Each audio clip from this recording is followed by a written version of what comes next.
सो है everyone guys. सुबह आपने देख लिया होगा मेरे एक वीडियो में कि मैंने बता रखा था सीपीयू 2022 की नोटिफिकेशन आ गया, यानी कि वैकेंसी आ गई है। तो इस वीडियो के अंदर हम उसी की बात कर लेते हैं कि इसके अंदर क्या एलिजिबिलिटी रही है, क्या इसने क्राइटेरिया मांगा है, क्या इसने आपसे बताया कि आपको क्या क्या आपके पास क्वालिफिकेशन होनी चाहिए। सो पहले अगर हम देखें तो इसका फॉर्म जो निकला था वो 10 तारीख को निकला था। एंड जो 30 तारीख तक की इसकी लास्ट डेट है, 30 तारीख को लास्ट डेट है, फिर उसके बाद इसकी एप्लीकेशन फॉर्म बंद हो जाएगी। बट इस बार जो हुआ है ना, पिछले साल की से ना दोगुनी दोगुनी वैकेंसी निकली, दोगुनी से भी ज़्यादा वैकेंसी निकली है पिछले साल से। तो इस बात का फ़ायदा ना ज़रूर उठाएं। ठीक है, आगे हम अगर बात करते हैं तो इसके अंदर एक सेकेंड। तो इसके अंदर देखो, सब इंस्पेक्टर जीडी के अंदर निकली है और सब इंस्पेक्टर हमारी निकली दिल्ली पुलिस के अंदर। सो बच्चे जो सबसे ज़्यादा प्रेफर करते हैं यहाँ पे वो होती है दिल्ली पुलिस के अंदर नौकरी लेना। बट यहाँ पर जो सब इंस्पेक्टर अगर जीडी के अंदर लेते हो ना, वो आपकी ग्रुप बी की जॉब होएगी। और यहाँ पर अगर आप दिल्ली पुलिस के अंदर लेते हो तो वो आपकी ग्रुप सी की पोस्ट होएगी। ठीक है, बट दिल्ली के अंदर रहने वाले तो ज़्यादातर दिल्ली के लेते हैं और दिल्ली एक सेंटर पड़ जाता है, इस वजह से ज़्यादातर बच्चे जो है दिल्ली पुलिस के अंदर सब इंस्पेक्टर बनने की कोशिश करते हैं। बाकी देखो, ग्रेड पे दोनों का सेम है। यहाँ पे 35,400 से लेके 1,22,400 तक है। यहाँ पर भी 35,400 से लेके 1,22,400 तक इसका ग्रेड पे है। अगर देखो हम वैकेंसी की बात करते हैं दोस्तों, तो अगर दिल्ली पुलिस की बात करते हैं, सब इंस्पेक्टर यदि दिल्ली पुलिस के अंदर मेल की बात करते हैं, 228 कुल वैकेंसीज निकली हैं। अगर हम फीमेल की बात करते हैं तो 122 कुल वैकेंसी निकली है दिल्ली पुलिस के अंदर फीमेल की। तो यही अगर हम जीडी की बात करते हैं तो टोटल वैकेंसीज यहाँ पर जीडी की 3,980, यानी कि मोटी मोटी जो अगर ओवरऑल वैकेंसीज आपको बताऊँ तो 4400-4500 के आसपास टोटल वैकेंसीज है। तो बहुत ज़्यादा, बहुत सही नंबर है पिछले साल के मुताबिक। अच्छा, अगर हम आगे देखते हैं यहाँ पर, यहाँ पे हमें ना देख लेते हैं कि कितनी एज मांगी गई है। तो 20 से 25 साल एज मांगी गई है एक यूआर कैटेगरी के अंदर। ठीक है, बाकी अगर आप ओबीसी हो तो 3 साल की आपको कंपनसेशन मिल जाएगी और यहाँ पे 5 साल की और मिल जाएगी रिलैक्सेशन।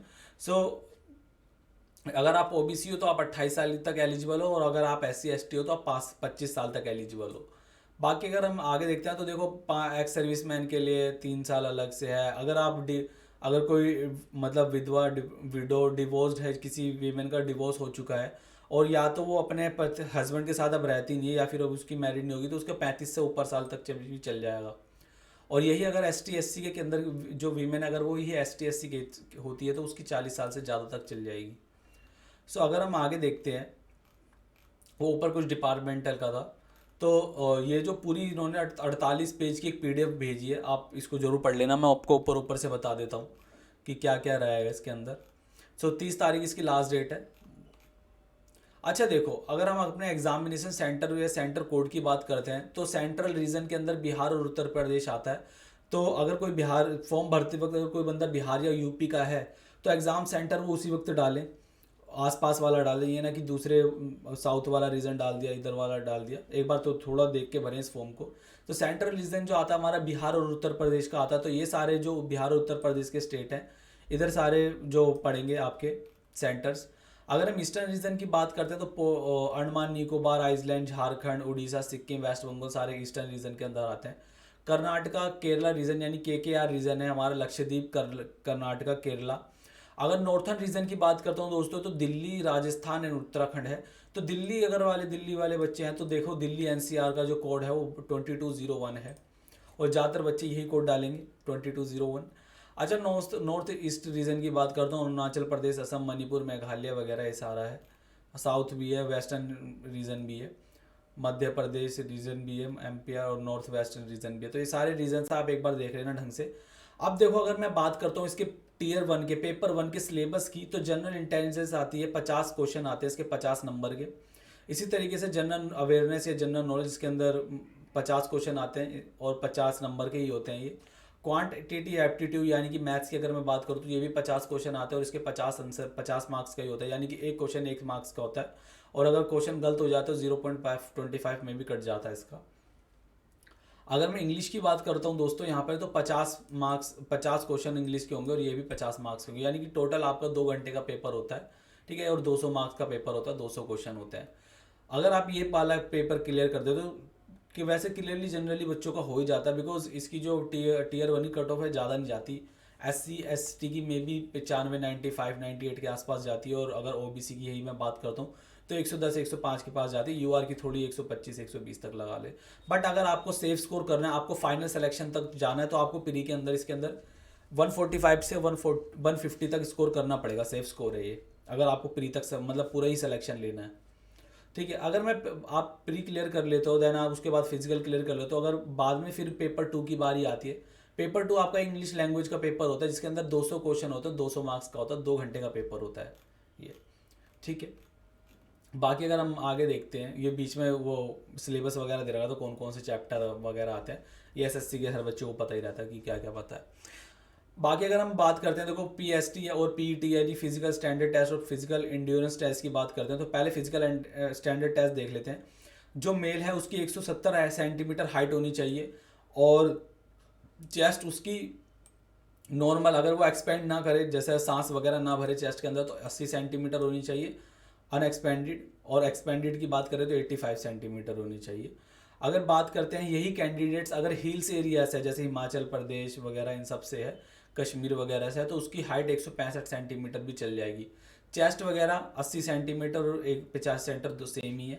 अगर यही कैंडिडेट्स एसटी कैटेगरी से बिलोंग करते हैं, यानी शेड्यूल ट्राइब से बिलोंग करते हैं, तो उनकी हाइट 162.5 सेंटीमीटर भी चल जाएगी, और चेस्ट 77 सेंटीमीटर और 82 सेंटीमीटर हो जाएगी।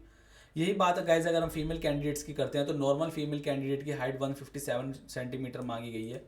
एंड अगर फीमेल कैंडिडेट एक हिल्स एरिया से आती है तो 155 सेंटीमीटर उसकी हाइट मांगी जाएगी, और अगर फीमेल कैंडिडेट एसटी ट्राइब से है तो 154 सेंटीमीटर उसकी चल जाएगी। ठीक है, चेस्ट वगैरह का इसमें कोई चक्कर नहीं है। अगर मैं पीईटी की बात करता हूँ, फिजिकल एंड्योरेंस टेस्ट की बात करता हूँ गाइज, तो मेल कैंडिडेट्स की जो अगर मैं बात करता हूँ 100 मीटर 16 सेकंड के अंदर मांगी गई है, 1.6 किलोमीटर 6.5 मिनट के अंदर मांगी गई है, लॉन्ग जंप मांगी गई है 3.65 metre in 3 chances, and high jump मांगी गई है 1.2 मीटर इन 3 चांसेस, यानी 3 चांस आपको दिए जाएंगे।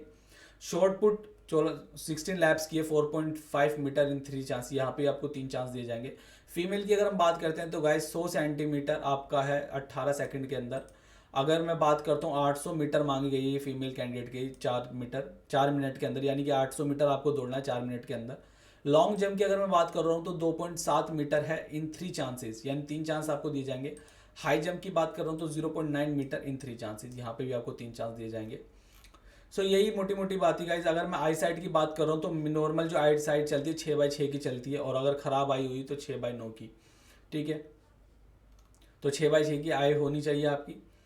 ओके, बाकी तो हम देखते हैं कि अगर आपको देखो, अगर फॉर्म वगैरह भरने का तरीका बता रखा है कि भाई हाँ, अगर आपको फॉर्म वगैरह भरवाना है तो ये आधार कार्ड वगैरह सब आपको अपलोड करना पड़ेगा, voter ID, driving licence, PAN card, passport. तो अगर जिस बच्चे ने एसएससी के अंदर पहले से अपना रजिस्ट्रेशन करवा रखा है तो बस उसको इस फॉर्म मतलब ये सब नहीं करना पड़ेगा, बस जो अब फॉर्म निकले उसके लिए अप्लाई करना पड़ेगा। बाकी जिन बच्चों ने अभी रजिस्ट्रेशन नहीं करवाया एसएससी के अंदर, तो वो अब उसको रजिस्ट्रेशन करवाते वक्त ये सारी चीज़ें अपलोड करनी पड़ेंगी। बाकी अगर हम आगे बात करते हैं तो आगे कुछ इतना कुछ खास है नहीं, बस ये बोला गया कि जब बच्चा अपना एग्ज़ाम देने जाए तो अब ये सब चीज़ें लेके जाएं। जब वो एग्ज़ाम देने के लिए जाए तो PAN card, passport, driving licence, इसमें से कुछ ना कुछ उसके पास होना चाहिए। ठीक है, ओके भाई। सो गाइज इनफ, आप आई होप आपको कुछ इन्फॉर्मेटिव लगा होगा।